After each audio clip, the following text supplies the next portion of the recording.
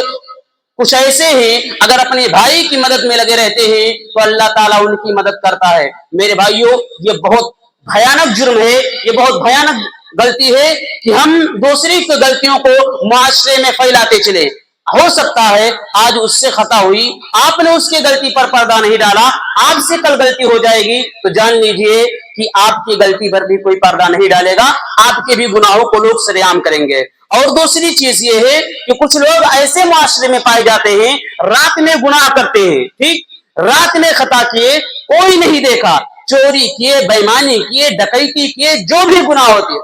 سب کیے، لیکن رات میں کیے گناہ کوئی نہیں دیکھتا ہے، اللہ تعالیٰ جانتا ہے، تم جانتے ہو۔ دن ہوتی ہے، صبح ہوتی ہے، لوگ فخر سے بیان کرتے ہیں، ارے جانت ہو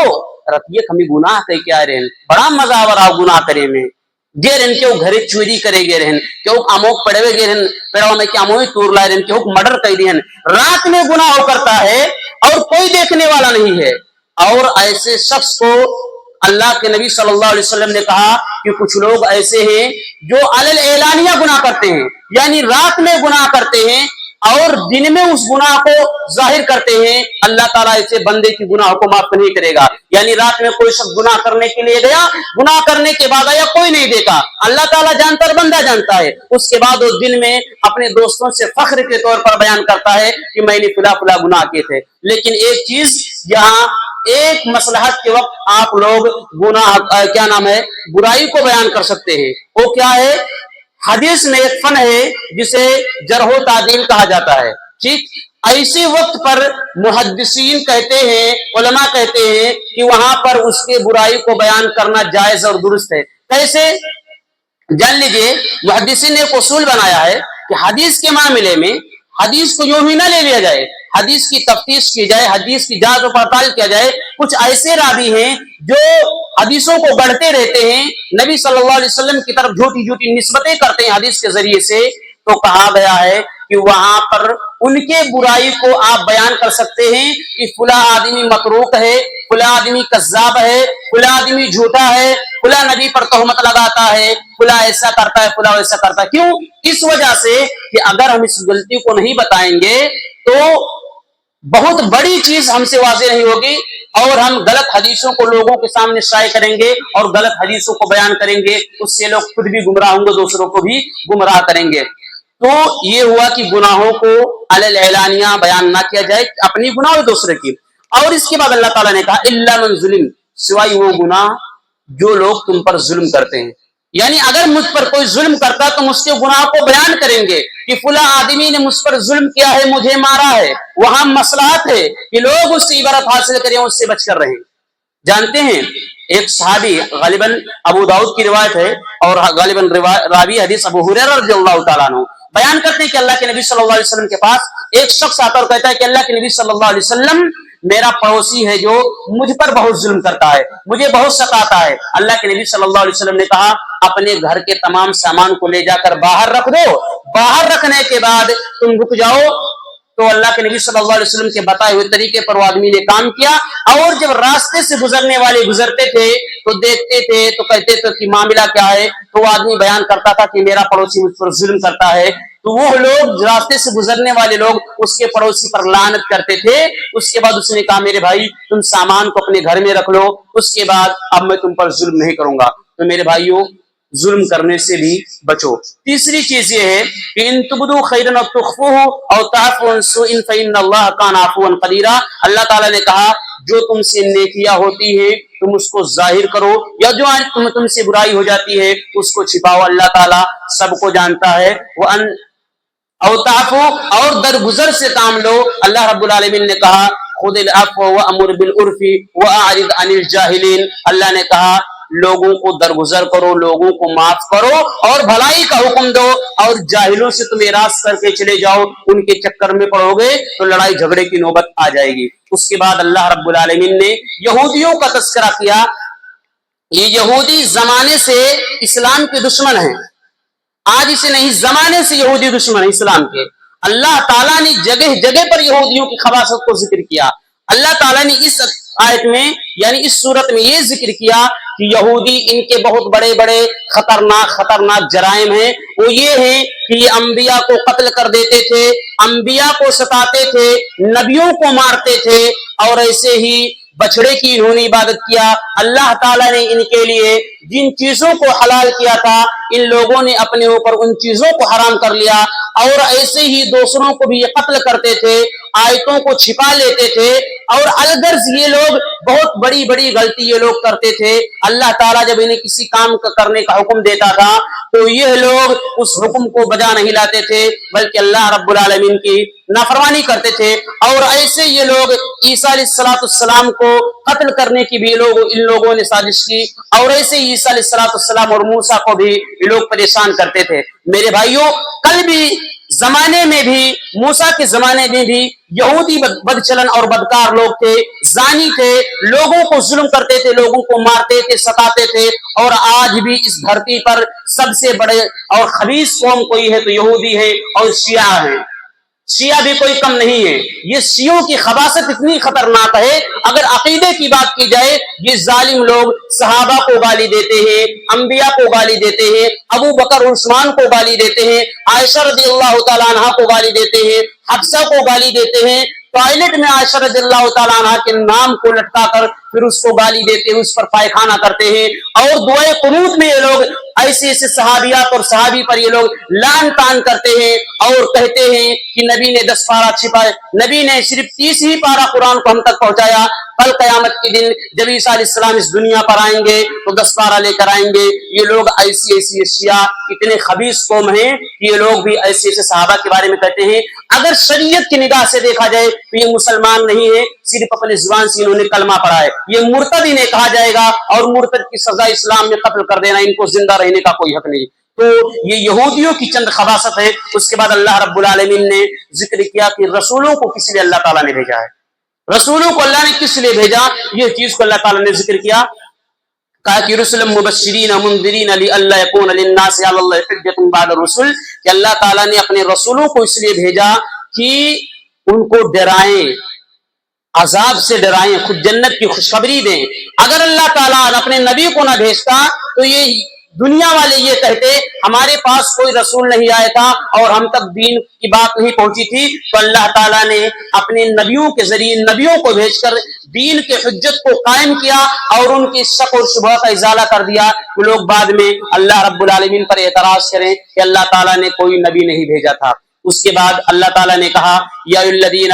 لا تغلوا یا اہل الکتاب لا تغلوا فی دینکم، اے لوگو تم دین میں غلو کرنے سے بچو، دین میں غلو کرنے سے بچو۔ یعنی کل میں بھی ذکر کیا تھا کہ دنیا میں 2 قسم کے لوگ پائے جاتے ہیں۔ نبی صلی اللہ علیہ وسلم کو کچھ لوگ آسمان تک پہنچا دیتے ہیں، اللہ رب العالمین کا مقام و مرتبہ تک پہنچا دیتے ہیں، اور کچھ لوگ نبی کو نیچے گرا دیتے ہیں۔ لیکن اہل سنت والجماعت کا مذہب یہ ہے کہ اللہ کے نبی صلی اللہ علیہ وسلم اللہ کے بندے ہیں اور رسول ہیں اور نبی ہیں، اس کے علاوہ کچھ نہیں ہے۔ ہم نبی کی ویسے ہی قدر کریں گے جیسے صحابہ کرتے تھے، نبی کی ویسے ہی عزت کریں گے، نبی کے مقام و مرتبہ کو ہم ویسے ہی پہچانیں گے جیسے کہ نبی نے ہمیں بتایا ہے۔ اللہ تعالیٰ نے یہاں